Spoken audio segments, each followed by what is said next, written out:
Suaranya nggak masuk, Ustazah.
Oke, suara saya kedengaran?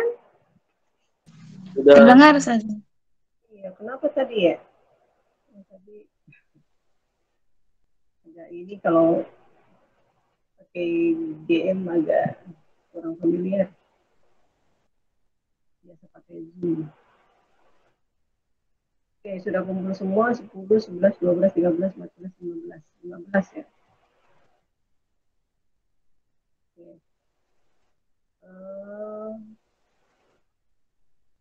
Tahalukum. Alhamdulillah, ini baik. Ini sedang di jalan tadi siapa? Oke, kita mulakan saja. Bismillahirrahmanirrahim. Wa bihi nasta'in. Alhamdulillahi alamin. Wassalatu wassalamu ala nabiyyi Muhammadin wa alihi wa sahbihi ajma'in. Assalamualaikum warahmatullahi wabarakatuh. Merdeka. Salam merdeka. Kita mulakan pertemuan kita pada siang hari ini dengan berbasmalah. Bismillahirrahmanirrahim.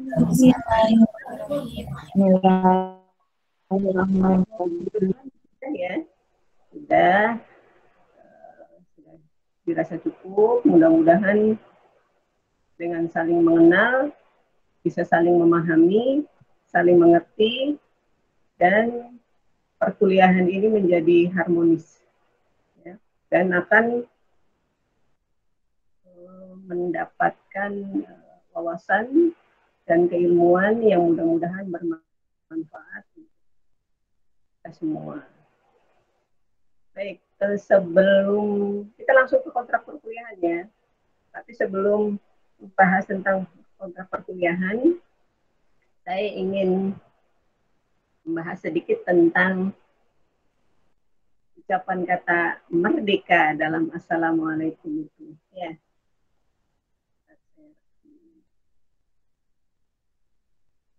Oke. Ada apa dengan kata merdeka? Kok beda dengan yang lain gitu ya?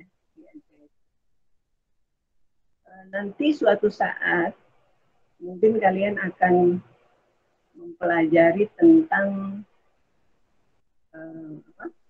al-wazifah at-tadawuliyah atau fungsi pragmatis. Dalam nahwu al-wazifi atau nahwu fungsional, ada seorang tokoh yang bernama Ahmad Al-Mutawakkil. Beliau adalah tokoh kebahasaan kontemporer. Beliau ini merekomendasikan 3 tingkat struktur bahasa yang representatif. Fungsi semantik, fungsi struktural, dan fungsi pragmatis. Ini biasanya dibahasnya di ini ya, di yang dulu. Sudah dapat mata kuliah yang dulu kok? Belum. Baru di semester ini. Baru semester ini. Ya, beliau guru saya juga, sadar diri kan? Ya. Iya, betul. Pokoknya ketika beliau mengajar, kalian serap ilmu beliau sebanyak-banyaknya ya. Kalau ada yang tidak paham, tanyakan. Beliau sangat luas luasannya tentang terkait al-lughawiyah. Baik. Tentang al-wazifah at-tadawuriyah tadi, fungsi pragmatis. Saya berikan contoh begini. Saya ada ungkapan begini. Al-mu'minu la yahtaqirru ghairahu. Sekali lagi saya ulang. Al-mu'minu la yahtaqirru ghairahu. Kira-kira terjemahannya seperti apa? Ada yang mau coba menerjemahkan?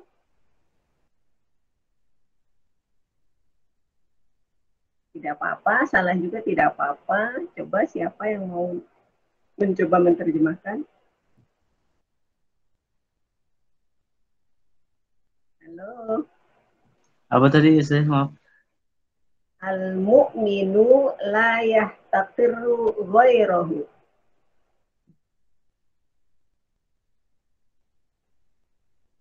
Apa ya terjemahnya?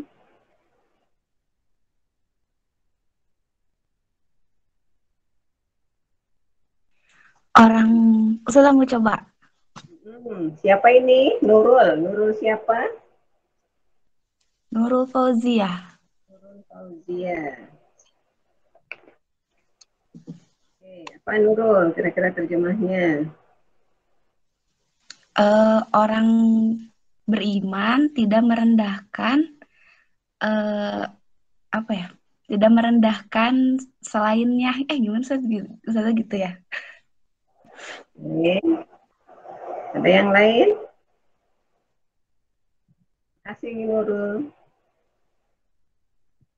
Ya, Ustazah. Yang lainnya siapa yang mau coba?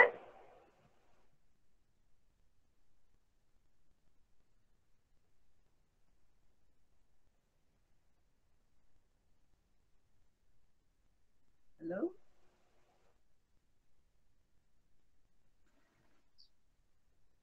Satu lagi aja.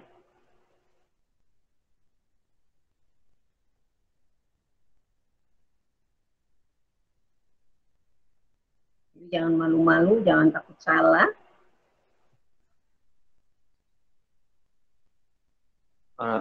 Saya coba Ustaz.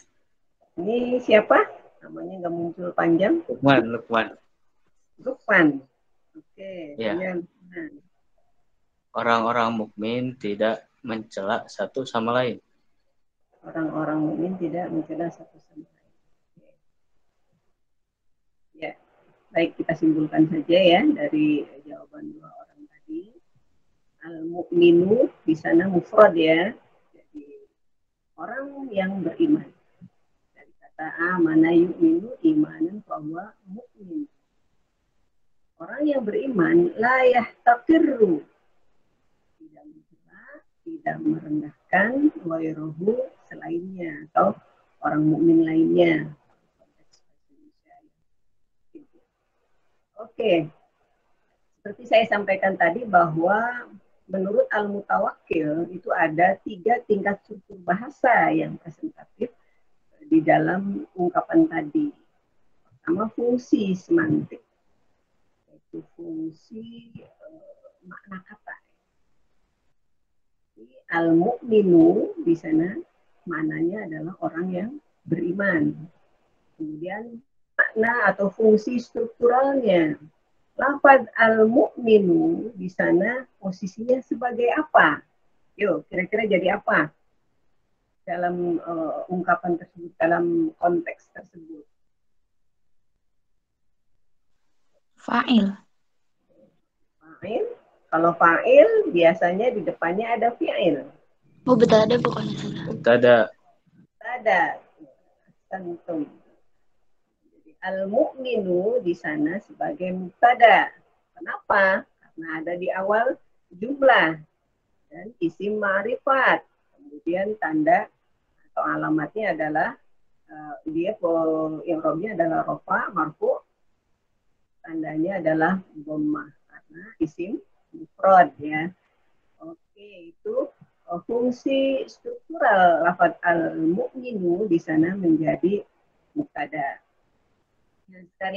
satu lagi tingkat struktur bahasa yang satunya adalah pragmatis. Nah, fungsi pragmatis lafaz al-mu'minu di sana adalah sebagai fokus berita. Yang jadi fokus berita di sana adalah al-mu'minu. Nah, kira-kira maksudnya apa? Al-mu'minu di sana sebagai ada di awal jumlah, kemudian menjadi fokus berita sebagai fungsi pragmatisnya itu kira-kira maksudnya apa?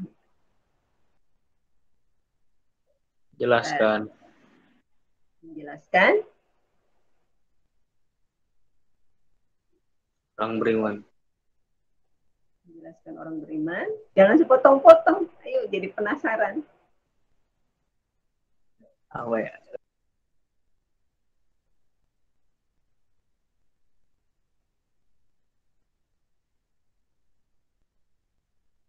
Ada yang mau menambah? Iya, Ustazah. Untuk menjelaskan atau memberitahu bahwasanya orang beriman diutamakan kepada orang yang beriman, itu untuk tidak merendahkan orang beriman yang lainnya. Orang lain seperti itu. Oke. Lain?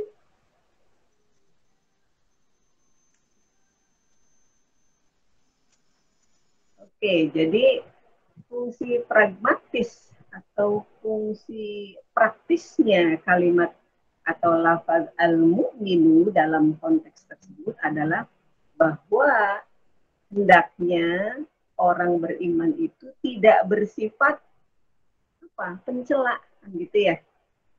Tidak bersifat pencela. Mungkin bisa sebagai teguran ketika ada kita melihat orang Islam, orang beriman, kemudian tingkah lakunya seperti merendahkan orang lain atau mencela orang lain, kita tinggal bilang gini aja, al-mu'minu la yahtaqiru ghairahu. Dia mikir tuh, tidak usah harus kamu jangan begitu dong, anu gitu kan, kepanjangan ya. Pakai konteks ini aja dia sudah mikir. Al-mu'minu la yahtaqiru ghairahu. Oh iya, malu deh dia kan gitu. Itu namanya fungsi pragmatis. Nah, dalam kalimat merdeka, kata merdeka pada kata assalamualaikum, kira-kira apa ya kata merdeka di sana? Menurut kalian, bebas nih apa, ungkapkan aja pendapatnya. Saya begini-begini, saya begini-begini. Salah juga nggak bakalan dihukum. Ya, kira-kira apa ya?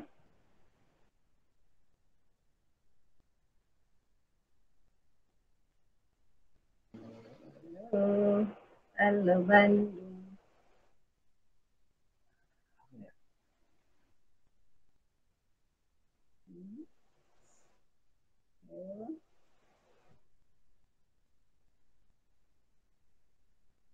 Nah, kira-kira aja menurut kalian apa ya, kenapa ada kata merdeka sih?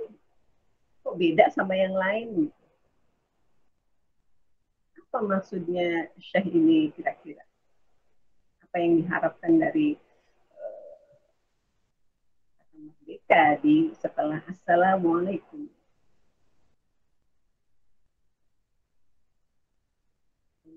Ayo.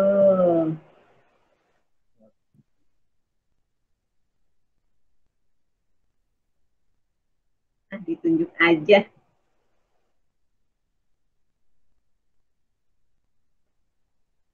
Lutfia Al-Kanza mana? Iya, Ustazah. Ada? Ada. Menurut Lutfia apa tuh? Kenapa ada kata merdeka ya setelah Merdeka. Itu supaya kita dibudayakan untuk selalu dari berpikir yang merdeka, dari segala-gala aspeknya kita tuh dibiasakan untuk merdeka gitu, tidak dibatasi. Merdeka berpikir, merdeka belajar, seperti kurikulumnya Pak Nadim ya. Ya, gitu. Lutfia Alkansa. Yang lain? Tunjuk lagi. Harus ditunjuk aja. Khairul Nisa. Nah, mana Khairul Nisa? Sudah. Ya, apa tuh menurut Khairul Nisa? Kenapa ada kata merdeka ada setelah Assalamualaikum atau setelah Waalaikumsalam? Merdeka mungkin kata merdeka itu untuk Suaranya? Ya sudah. Suaranya kecil? Tes. Sudah. Ada. Yang lain dengar? Kecil, saya kecil. Bentar. Bagaimana?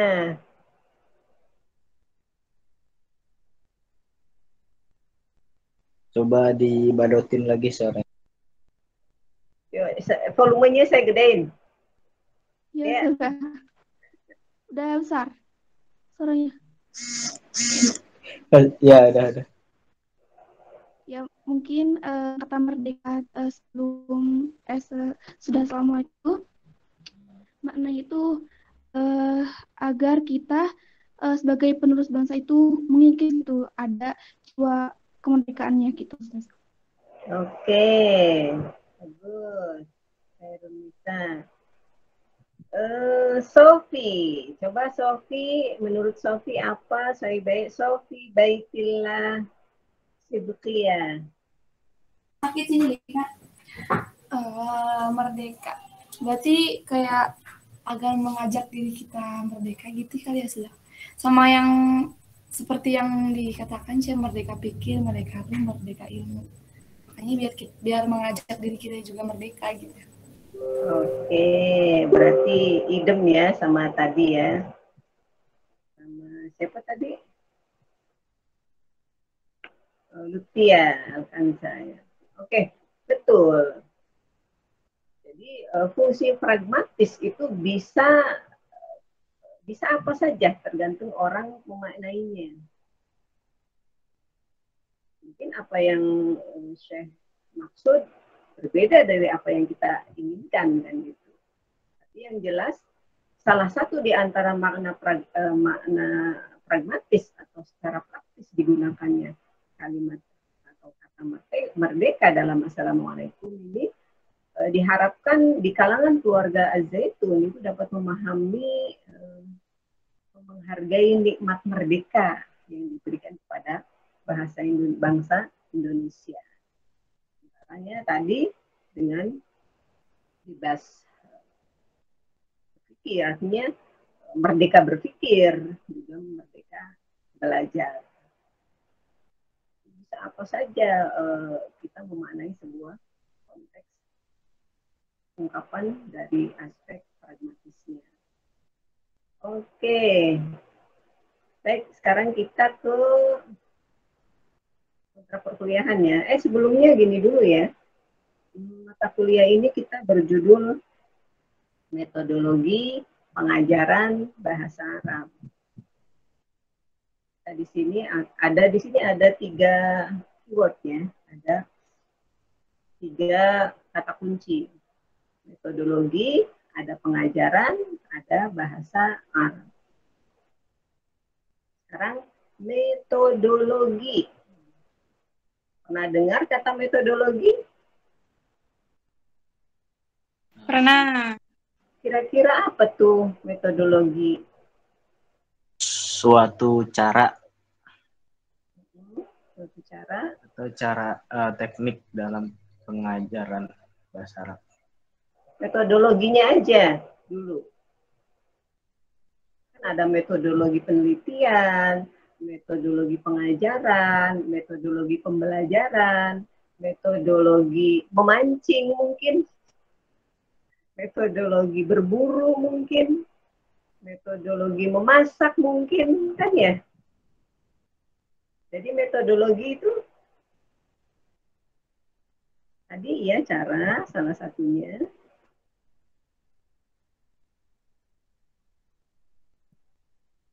Ini di HP nggak kelihatan.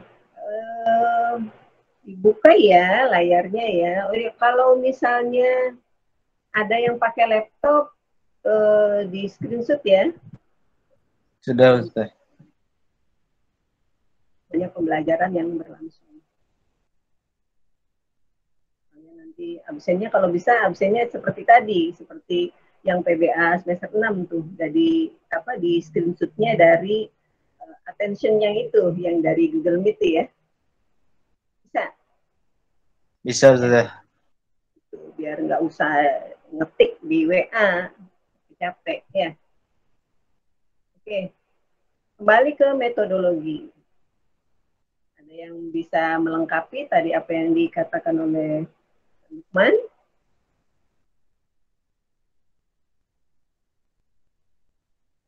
Apa ya metodologi itu? Ingat, kalau ada logi berarti apa tuh? Ilmu. Cara untuk mendapatkan, untuk mencapai. Gimana? Apa? Cara untuk apa? Mendapatkan atau mencapai gitu sesuatu. Atau bagaimana sih? Nah, untuk mendapatkan atau mencapai sesuatu. Oke. Terus yang lain.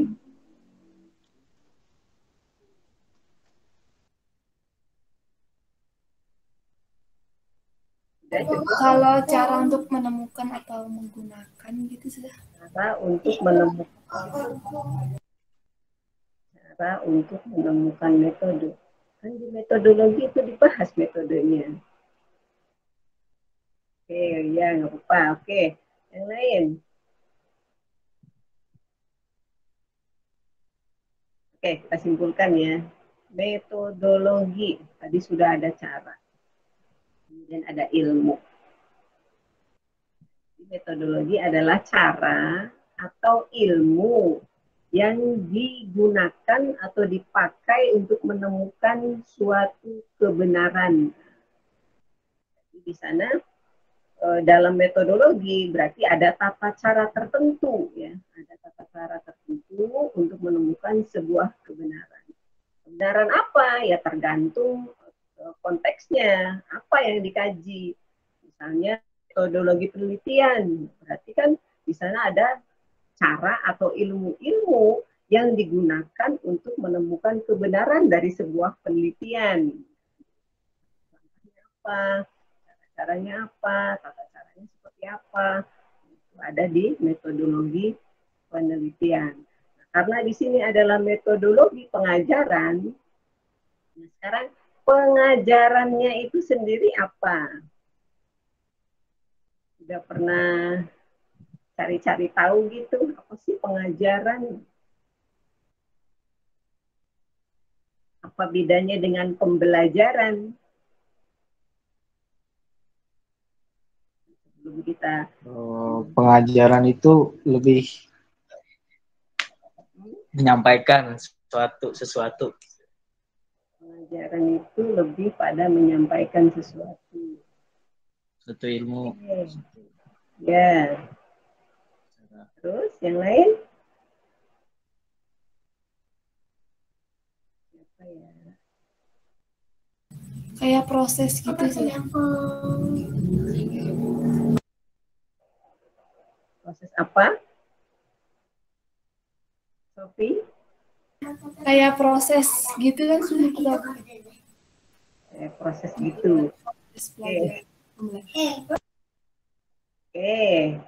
Itu sepotong-sepotong nanti bisa melengkapi itu. Kemudian coba Umiyatul Mutahharoh. Mana? Iya, Ustazah. Pengajaran itu seperti kayak proses mengajar, belajar gitu kan. Proses belajar, mengajar. Oke. Ada lagi?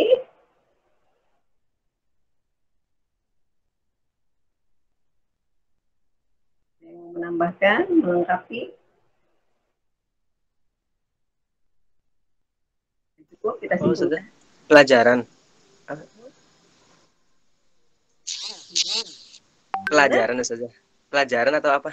Pengajaran. Pengajaran. Iya Ustazah. Pengajaran. Ya, tadi sudah di ini ya sebenarnya sama Miato bahwa pengajaran ini proses mengajar dan belajar. Di sana ada dua perpaduan aktivitas. Aktivitas mengajar yang dilakukan oleh guru, oleh dosen, oleh instruktur.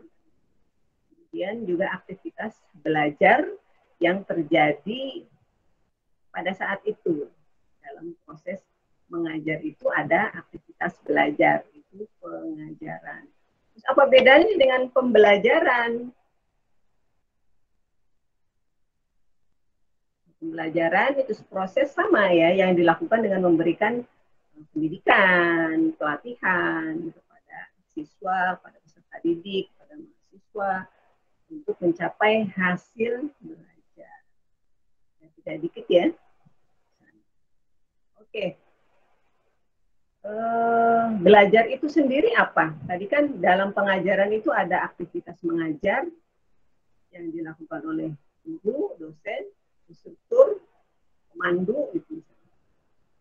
Dengan aktivitas belajar. Belajarnya itu sendiri apa?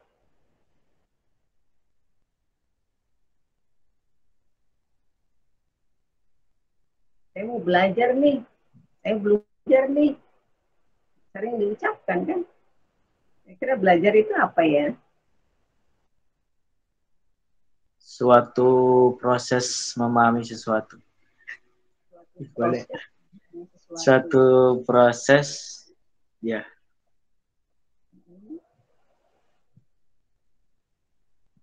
Suatu proses memahami sesuatu. Oke, masih gantung dikit.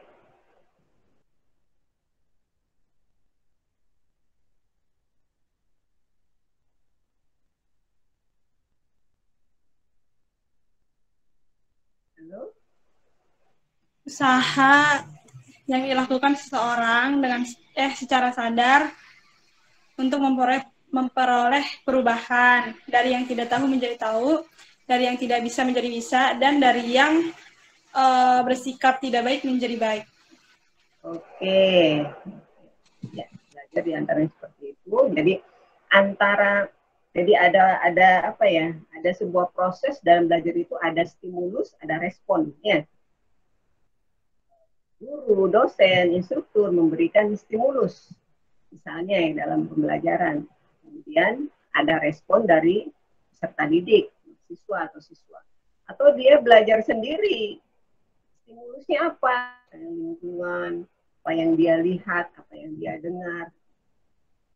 Dan pada akhirnya dari proses belajar ini ada perubahan perilaku. Nah, ini pentingnya. Jadi kalau misalnya hanya merespon dari sebuah stimulus, tapi kemudian tidak ada perubahan dari hasil belajarnya, itu berarti belum belajar. Bisa jadi ketika belajar malaung, tahu malaung. Jadi kemana pikirannya gitu. Belajar berarti. Ada proses pembelajaran, tapi tidak menghasilkan apa-apa, berarti belum belajar namanya.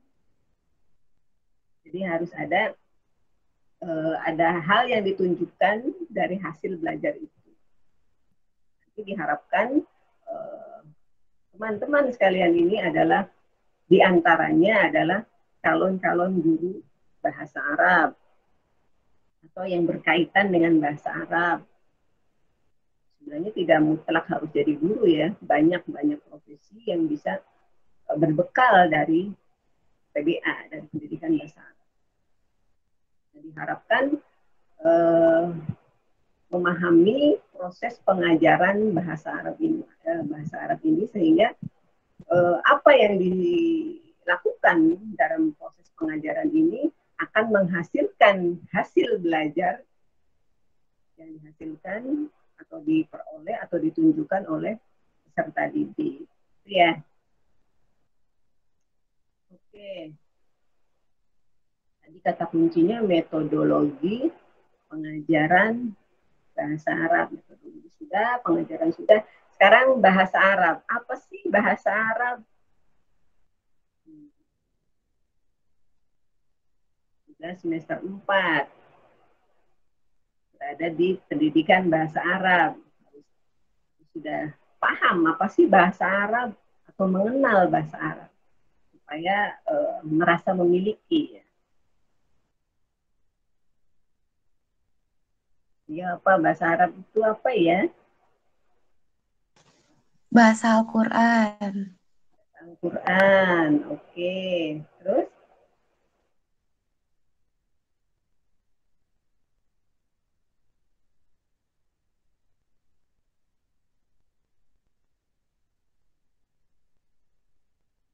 Aja. Sultan Qais Al-Ghufran mana? Sultan, coba apa sih bahasa Arab ya? Bahasa Arab adalah bahasa Quran dan hadis. Bahasa Al-Quran dan hadis. Ya, idem dengan Nurul tadi. Coba Irsyad Nur Hakim. Ada?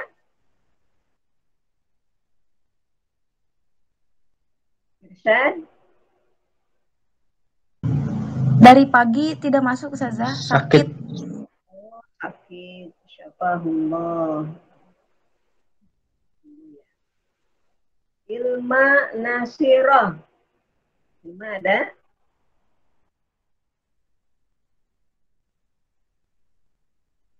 Ilma? Apa HP-nya saja yang hadir? Hadirah Ustazah, Afan dari KM, dari kamar mandi. Oke. Coba Ilmu. Menurut Ilmu bahasa Arab itu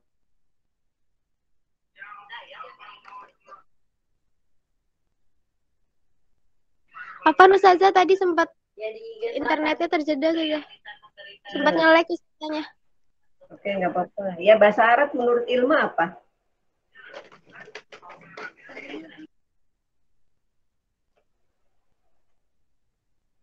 Kan ada di prodi PBA nih.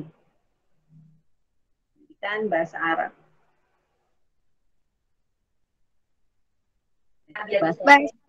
Bahasa Arab itu apa maksudnya Ustazah gitu? Bahasa Arab itu apa ya? Bahasa Arab itu adalah suatu bahasa. Bahasa ketiga Ustazah.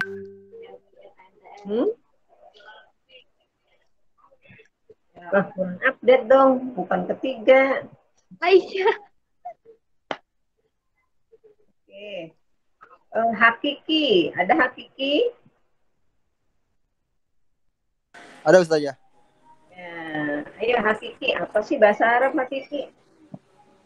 Bahasa yang digunakan oleh orang Arab. Bahasa yang digunakan oleh orang Arab. Iya, bahasa Indonesia. Bahasa yang digunakan orang Indonesia. Bahasa Sunda, bahasa yang digunakan orang Sunda. Oke, benar juga sih. Hakiki buka dong kameranya. Nah, nanti kalau ketemu di jalan nggak tahu. Oke. Ada yang mau melengkapi apa sih bahasa Arab?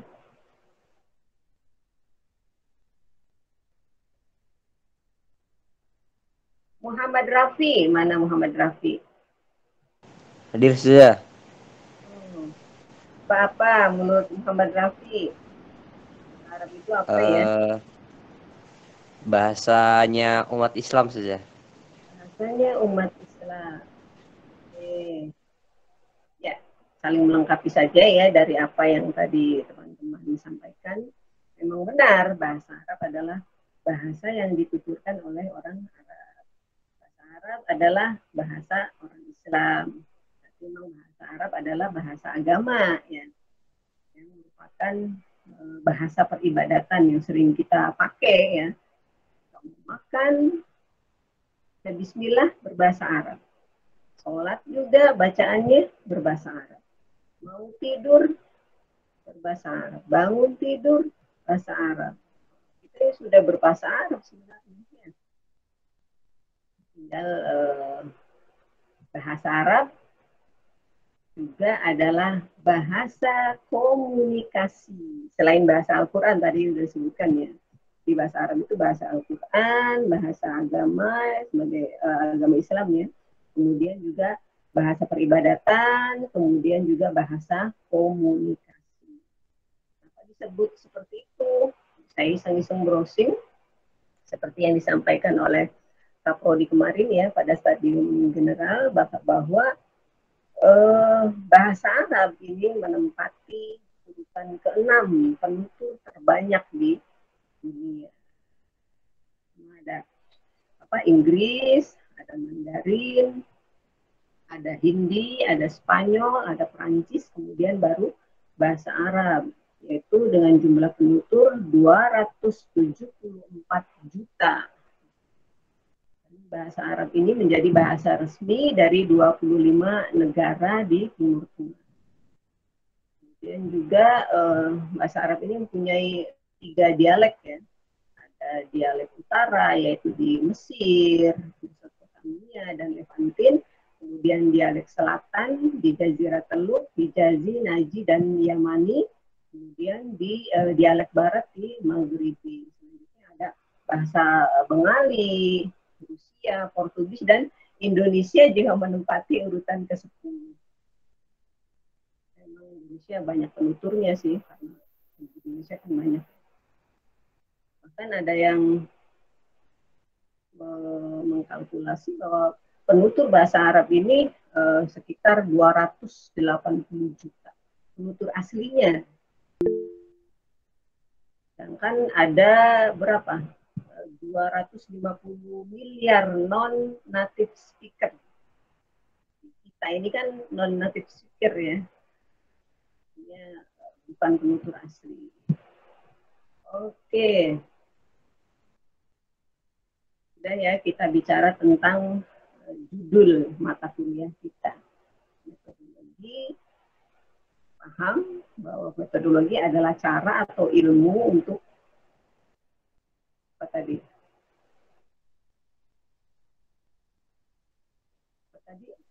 Untuk menemukan suatu kebenaran. Di dalamnya ada tata cara.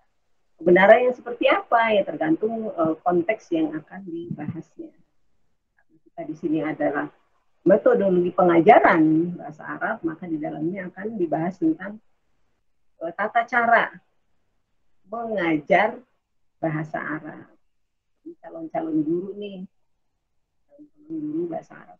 Karena lulusan PBA ini tidak hanya, kalau misalnya jadi guru ya, tidak hanya berhak di MI, di MTS juga bisa, di madrasah aliyah juga bisa. Tergantung institusinya. Kalau misalnya mengharuskan S2 berarti ya belum. Dan banyak juga sih sekolah menengah atas yang masih gurunya masih S1. Kemarin waktu saya untuk tugas makalah di S2 itu, saya padahal tugas makalah, tapi saya mengadakan penelitian di madrasah aliyah ini, Al-Irsyad. Sana gurunya masih S1. Kalian berpeluang ya. Makanya mumpung ini masih semester 4, masih 5, 6, 7, masih 3 semester lagi kesempatan kalian menggali ilmu sebanyak-banyaknya, menyerap ilmu sebanyak-banyaknya dari para dosennya. Juga jangan hanya mengandalkan dosen, karena dosen itu kan hanya fungsinya hanya membantu, memfasilitasi. Ya. Jadi intinya ya kalian harus ini sendiri, improv, kemudian banyak membaca ya, banyak membaca dari buku, dari jurnal, dari sumber-sumber belajar. Sumber-sumber belajar sekarang melimpah ruah ya, banyak, pokoknya tidak terbatas. Yang penting ada kuota internet, insya Allah, asal ada kemauan, insya Allah untuk menambah wawasan, nambah ilmu itu tidak sulit ya, tidak seperti zaman dulu. Oke, tadi kita bicara apa? Oh iya, kesempatan kalian ya menjadi guru. Karena untuk menjadi guru bahasa Arab itu tidak sembarangan. Sembarangan lulusan PAI ngajar bahasa Arab. Lulusan jurusan-jurusan yang tidak ada berbau-bau Arabnya berani ngajar bahasa Arab. Kenapa pada berani? Karena jarang yang bisa memahami kesalahannya. Jadi berani. Ya. Bisa mengoreksi kan, tidak semua orang bisa mengoreksi kesalahan pembelajaran bahasa Arab. Hanya orang-orang PBA yang terkait pendidikannya, terkait kebahasa Arabannya. Sebenarnya lahannya PBA kadang-kadang banyak diambil orang ya. Padahal kompetensinya ya itu jatah teman, jatah kita sebagai lulusan pendidikan bahasa Arab. Karena itu perdalam, karena kesempatan memperdalam, memperluas keilmuan ke bahasa Araban dan pendidikannya dan pengajarannya itu di S1. Kalau di S2 itu tinggal mengeksplor, mengembangkan saja. Karena sudah benar-benar andragogi, artinya sudah benar-benar pembelajar yang sudah punya orientasi belajar sendiri, sudah punya pengalaman belajar, kemudian sudah punya tujuan belajarnya apa, gitu. Nah, dosen itu benar-benar hampir nggak terlalu ikut campur, gitu. Kalau S1-nya tidak kuat, artinya tidak dalam, tidak mateng, kalau ini makanan buah, itu sayang nanti di S2-nya kalau mau lanjut itu akan terseret-seret. Apalagi kalau misalnya mengambil jurusan lain, lulusan PBA ngambil jurusan apa gitu di S2-nya. Ya nggak nyambung, nanti dapatnya sedikit-sedikit comot sedikit, ya kan? Ada yang punya rencana lanjut S2 nanti? Nanti siapa tahu nanti bareng saya juga ngajar di IAI.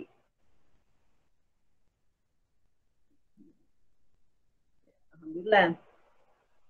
IAI memberi kesempatan pada saya sebagai alumni untuk ikut bergabung, ikut mengembangkan dan memajukan alma mater.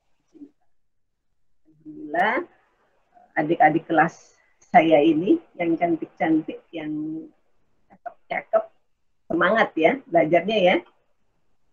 Siap, siap. Oke. Baik, terkait kontrak perkuliahan. Sudah di-download ya RPS-nya ya. Halo. Sudah di-download belum? Harap di-download supaya jelas arah tiap pertemuannya itu mau ngapain gitu pelajarannya. Baik, kesepakatan yang sesuai dengan yang tertulis ya di RPS bahwa seluruh peserta kelas agar memperhatikan RPS ya di setiap pertemuan. Kemudian format penilaiannya sama, artinya formatif itu dilihat dari aspek kehadiran, kemudian performa kalian ketika pembelajaran, ketika bertanya, menjawab, presentasi, kemudian juga sikap ya, sikap diantaranya ketika kita pembelajaran seperti ini on cam ya, itu salah satu penilaian saya juga. Selain menunjukkan kehadiran saudara-saudara, teman-teman juga menunjukkan apa ya, sikap saling menghargai. Tidak dibiarkan HP-nya belajar, orangnya kemana tidak tahu kan, hanya Allah yang tahu. Oke. Itu penilaian formatif ya 30% totalnya, termasuk penilaian prosesnya. Kemudian untuk UTS biasa ada tes tulis langsung nanti Nah, sama 30%. Kemudian untuk UASnya, bagi yang sudah membaca, nanti ada tugas membuat video singkat, ya, 10 menit lah, atau mau lebih juga boleh ya. Video singkat, praktik pengajaran 4 keterampilan berbahasa. Pilih aja, misalnya saya mau membuat video mengajar keterampilan membaca, misalnya. Untuk MI atau untuk MTS atau untuk aliyah, terserah ya, materinya bisa dicari. Misalnya nanya ke anak MI, materinya apa? Cuma 10 menit ya. Pembukaan sama penutup aja berapa menit tuh. Oke ya, siap ya? Halo? Berarti Ustazah datang ke sekolah gitu. Loh, enggak. Buat video aja di rumah kek, di mana? Ya, muridnya mah enggak ada. Kitanya yang bisa. Oh, nggak usah ada murid. Hah? Tidak usah ada ada murid. Ya tidak usah. Kalau ada murid lebih bagus. Jadi interaktifnya kelihatan ya.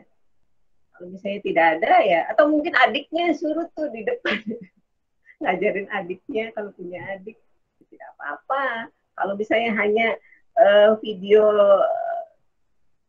yang kameranya mengarah ke yang prakteknya aja, ya apa?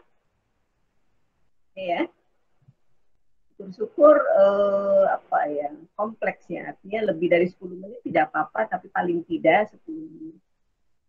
Itu 40% nanti ya, saya lihat nanti pertama dari keseriusan membuat video tersebut, juga konteksnya tepat tidak gitu, pengajaran, misalnya pengajaran keterampilan ini seperti apa, benar tidak, nanti kan ada nih perjalanan proses pembelajaran ini, cara mengajar keterampilan membaca seperti apa kan nanti ada. Ya. Oke, itu untuk tugas akhir. Adapun metode pembelajaran selama kita perkuliahan ini seperti yang tertulis di perkuliahan, juga di RPS ya. Ada presentasi, biasa tugas makalah minimal 10 halaman. 10 halaman ya minimal ya. Siap? 10 halaman mah nggak seberapa. Saya kalau buat makalah itu bisa sampai 30 sampai 40 halaman. Jadi adapun yang indikator-indikator yang ada di RPS, indikator minimal ya. Misalnya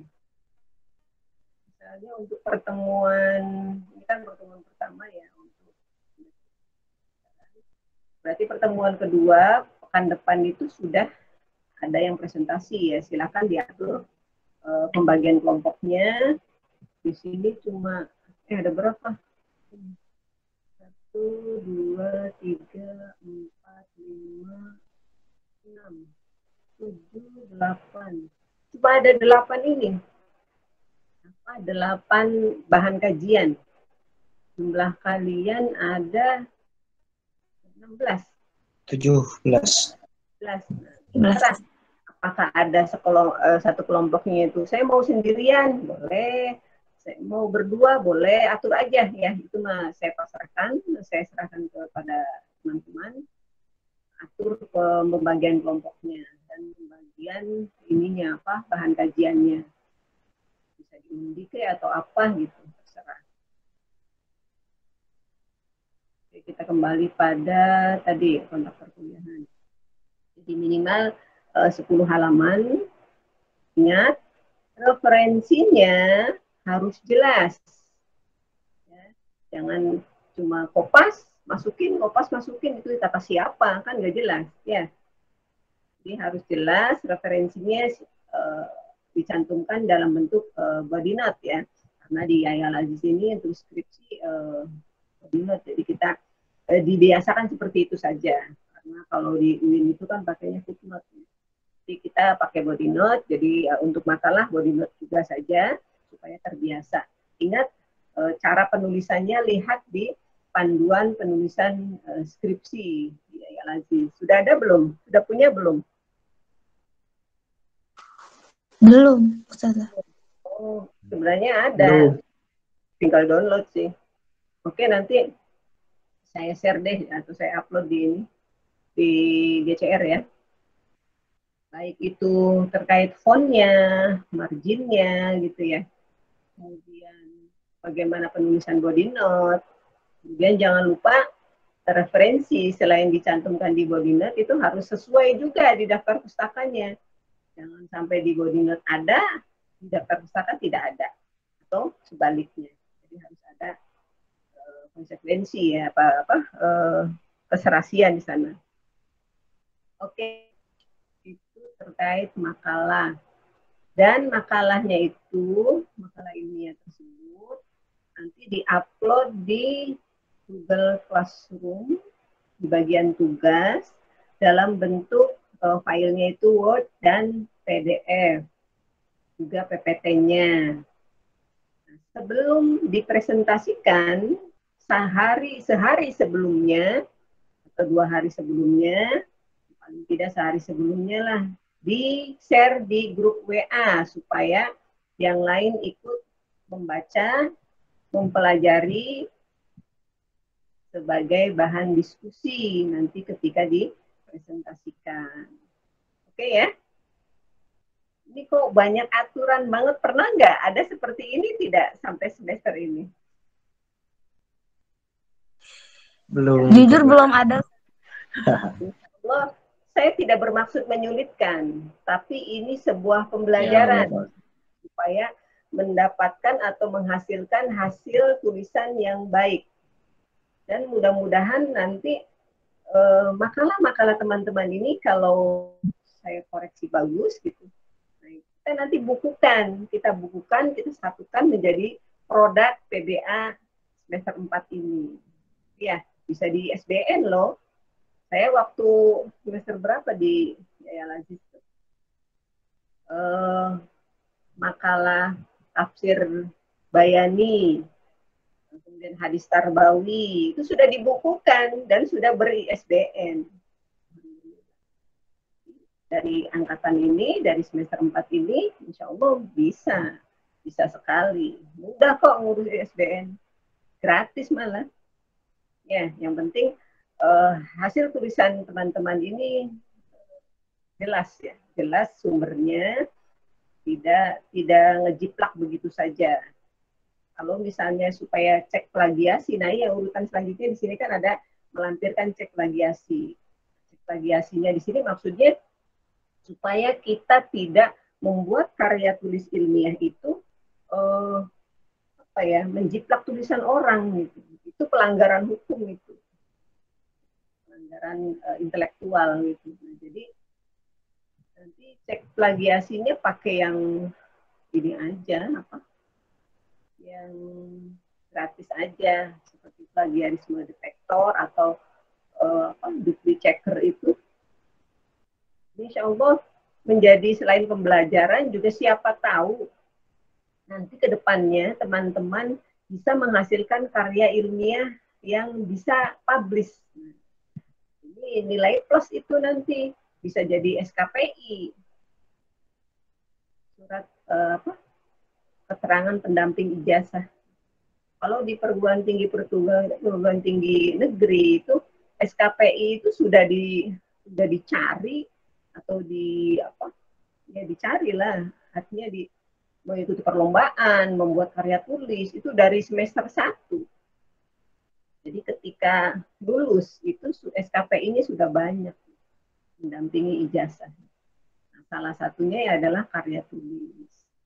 Untuk artikel di jurnal, buku, atau kumpulan cerpen. Kalau misalnya punya darah seni bakat seni, saya nulis skripsi, nulis puisi, gitu, cerpen, apalagi kalau berbahasa Arab, keren tuh, ya, itu bisa menjadi SKPI, surat keterangan pendamping ijazah. Itu ya, jadi ada cek plagiarisme. Kalau yang gratis itu biasanya per 1000 kata. Setiap per 1000 kata di download hasilnya, misalnya menjadi beberapa file, kemudian disatukan PDF-nya. Terus nama filenya juga ya. Itu kan nama filenya, nama lengkap, misalnya Muhammad Lukmanul Hakim _ tugas form _ PPT. Kalau misalnya tugasnya itu 2 atau 3 orang, ya tinggal dicantumkan saja koma, dan siapa apa ya. Dan tugas keseluruhan makalah ini paling lambat tanggal 30 April ya. Jadi TS tuh. Sebelum TS itu diharapkan sudah kumpul semua.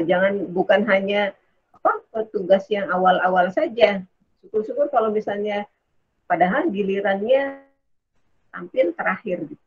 Tapi dia sudah selesai gitu ya makalahnya. Wah, itu nilai plus itu.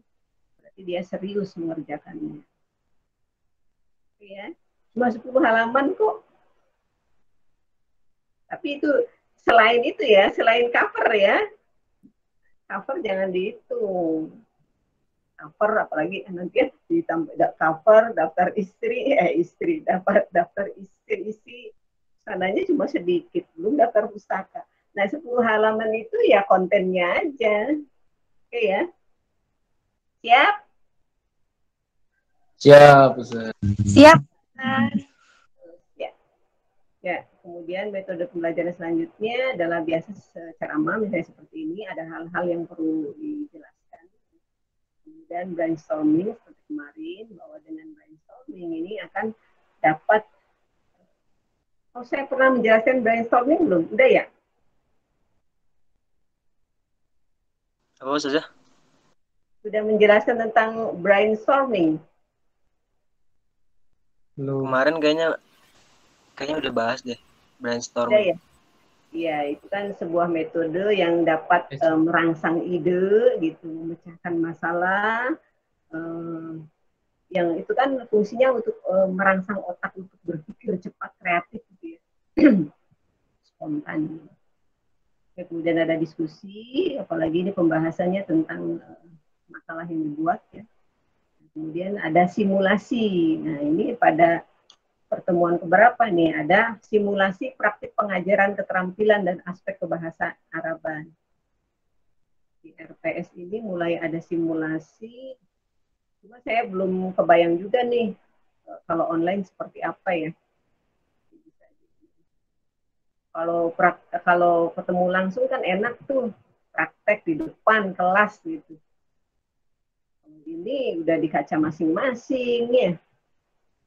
Jauh, gimana tuh? Mungkin kalau ada yang punya ide seperti apa, silahkan kemukakan.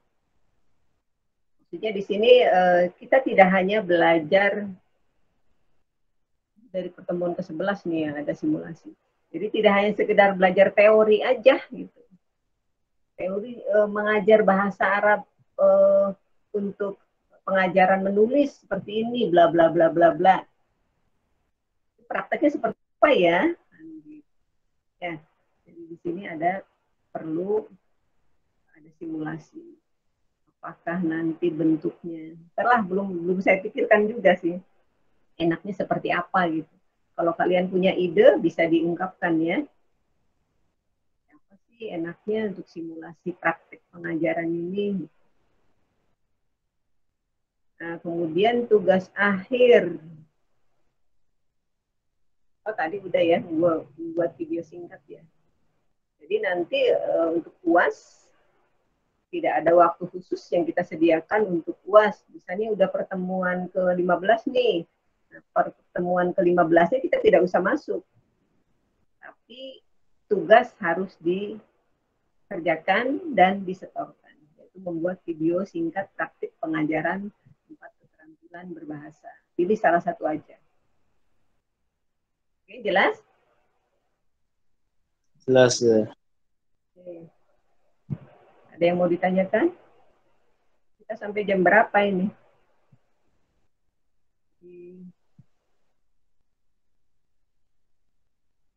15 berapa? 15.10 saja. 10. Itu ya. Oke. Karena ini adalah pertemuan pertama, yang penting apa yang sudah tercantum dalam RPS dan kontrak perkuliahan sudah saya sampaikan, sudah bisa dipahami ya? Bisa disepakati? Bisa saja. Ya, sudah. Ya, untuk ini yang punya sedang pakai laptop bisa di screenshot sebelum kita tutup aja, sudah selesai, nggak apa-apa, nggak sampai jam 15.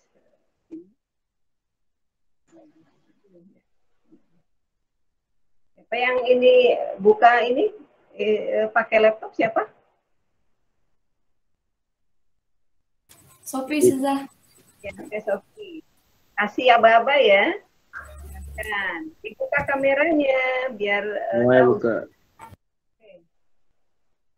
Dikasih aba-aba Sophie, 1, 2, jangan sampai 10 ya, kelamaan.